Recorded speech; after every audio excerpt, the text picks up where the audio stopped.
All right, but now some good news here. James Harden said, quote, he is very confident he will return before the end of the season. He's missed the last 15 games with a hamstring injury. And folks, I mean, this just kind of speaks the volume of how great James Harden was on this Nets team. This Nets team has floundered against the best teams when it's just Kyrie Irving or Kevin Durant or just one of those two. When it's just, James Harden and Kyrie Irving, James Harden was getting it done. They were winning games. When it was just James Harden and Kyrie Irving and Kevin Durant were out, they were still winning games, getting other players involved. And ever since he's been out, this Nets team has not been anything close to what James Harden Nets team was earlier this season before the injury. Folks, we were talking about this man as the MVP, folks. The MVP. He was averaging double-digit assists. Absolutely fantastic.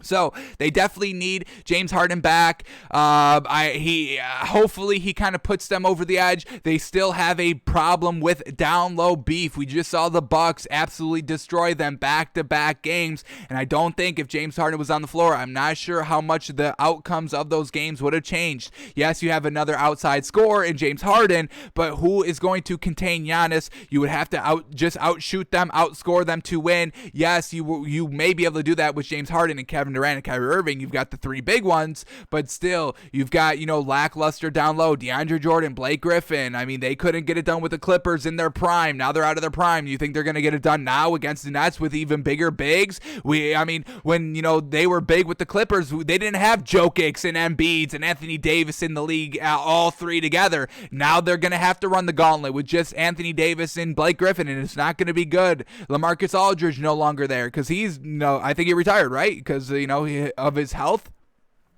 So James Harden here should be back here before the regular season. Definitely need it. Try to get back to that number one seed. They just lost it again, or, now it's even a bigger loss here. They're 2.5 games out from that number one seed of the 76ers. So James Harden desperately needs to be back here for the Nets. And, let's go into this as well. Another reason, if you're on, social media, Twitter, you've been seeing Nick Wright's opinion on the MVP get kind of just, torn to shreds a little bit. Everybody's, kind of knocking him. But we will be knocking him, but not for every single reason everybody else has been giving. So he's saying that Jokic basically can't be the MVP, and if he is the MVP, he will be kind of the worst MVP in the last 40 years statistically. So he says, but he says that Chris Paul should be the MVP, and I don't see that at all. I gotta put Jokic as the clear-cut number one. He's getting it done. His stats are good. He's winning games without Jamal Murray still. That's another huge reason why Jokic has to be the surefire MVP. Embiid has missed too many games. Obviously, James Harden has missed way too many games, so you can't give it to them.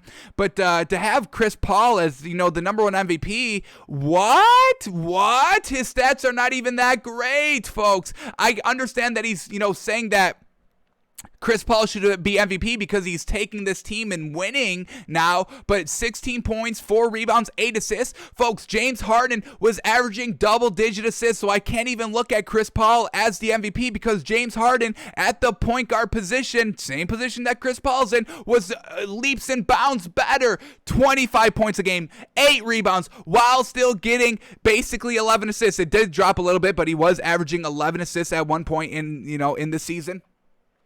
But 25, 8, and 11 James Harden was averaging. He was getting done the points and the assists while facilitating the floor. And I don't want to hear, he had absolutely shooters on his team, Kevin Durant, Kyrie Irving. Kevin Durant only played like 10 games with James Harden. Kyrie Irving played a little bit more, but James Harden also was getting it done when it was just him on the floor. James Harden's game never changed if he had superstars and, greatest of all times on his teams, or if he was just going with Bruce Brown and Joe Harris, still getting it done with the 11 assists. So I can't give Chris Paul the MVP because James Harden was just so much better than what Chris Paul was doing. And the fact that, another argument of Nick Wright here is that, last season, the Suns weren't that good, but they won every single game in the bubble. So what are we talking about? At the end, Devin Booker was getting it done. Devin Booker was elevating his game. So we can understand that Chris Paul last season elevated the Thunder 1,000%. Chris Paul was the only great player on that Thunder team. I know Shai Gilgeous-Alexander was starting to emerge. Luguentz Dort, has never been great. He's been all right. He's never done anything great, even this season by his lonesome. He can't get it done. But to say that Chris Paul had so much impact here for this Suns team just based off of last season, I think it's a little, I don't think we can kind of reach that far for MVP, especially with those lackluster stats compared to what James Harden was doing this season. I cannot see Chris Paul as the MVP. I think it has to be Jokic, folks. He's still winning games. He's putting up, well, let's just go through all the contenders here. It can't be Chris Paul because he's only averaging 8 assists. When James Harden was in the starting lineup, he was averaging double-digit assists while also getting 8 rebounds and 25 points. It's absolutely fantastic what he was doing out there on the floor. So I can't give it to Chris Paul because James Harden was better. Can't give it to James Harden because he's missed too many games. Jokic is averaging 26 points, 10 rebounds, 8 assists, 26, 10, and 8, folks, while still having no Jamal Murray, while still just getting it done. And did we mention they're winning games still? That's another huge reason why Jokic should be the MVP. They've got 44 wins, 4th in the Eastern Conference. They've got more wins than the Nets do, than the Bucks do, and it's just Jokic. Yes, Michael Porter Jr. is very good, but they lost Jamal Murray, and they're still winning games, folks. They are 8-2 in their last 10, and I wanted to say Jamal Murray has missed at least 10 games, maybe even more. So, the 8-2 just in their last 10 is super impressive, folks. Jokic is still getting it done. He's being the main scorer. He's being the main facilitator. He's being the main rebounder on his team in the 4th seed in the Western Conference. The West is way easier than the East. He's got a better record than basically everybody in the Eastern Conference besides the 76ers, and the 76ers only have a 1-game advantage over what Jokic and the Nuggets are doing. So yes, Jokic is the MVP. Luka Doncic, we may be able to kind of talk about him because he's averaging 28 points, 8 rebounds, 8 assists, but still, once again, those not double-digit assists, so I can't really give it to a point guard because of what James Harden set the bar at. And I know it was only for the first half of the season. I think he got injured after the All-Star break. James Harden went down. So, who knows how he would have finished out the season.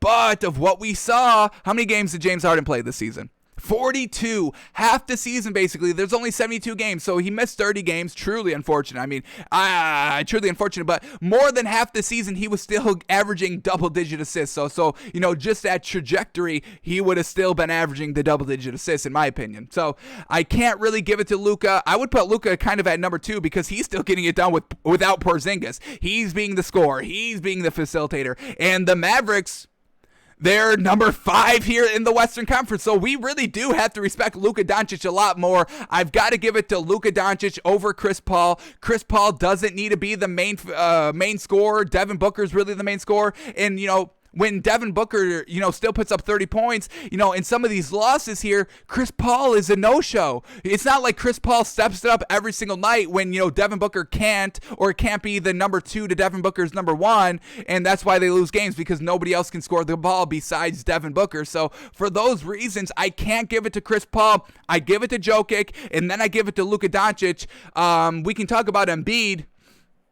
He's putting up 29 points, 10 rebounds, but only 3 assists. What the hell is that? He's not even facilitating the floor. Jokic is facilitating the floor with 8 assists. Luka's facilitating the floor and getting it done like Jokic. So if we have to rank our MVPs with, 6 games left to go, I give it to Jokic number 1 because his stats are great. Double digit, averaging a double-double with 8 assists. Fantastic. He's winning games. He's number 4th in the Western Conference. He loses his starting point guard, but it doesn't matter. They've lost 2 games without Jamal Murray, folks. Come on. You're telling me if Devin Booker went down that Chris Paul would be able to kind of carry this team by himself to only 2 losses without him? I don't know if he would be able to do that himself, folks. He's only averaging 16 points a game. You know what I mean? So I can't get behind Nick Wright here. I cannot see Chris Paul as the MVP. Yes, he's great, and yes, he's definitely helping this team, but to call him the MVP when he's got Devin Booker to do all the scoring, I can't really get behind that. But Jokic, getting it done, I think he's the MVP, clear cut, front runner, clear cut.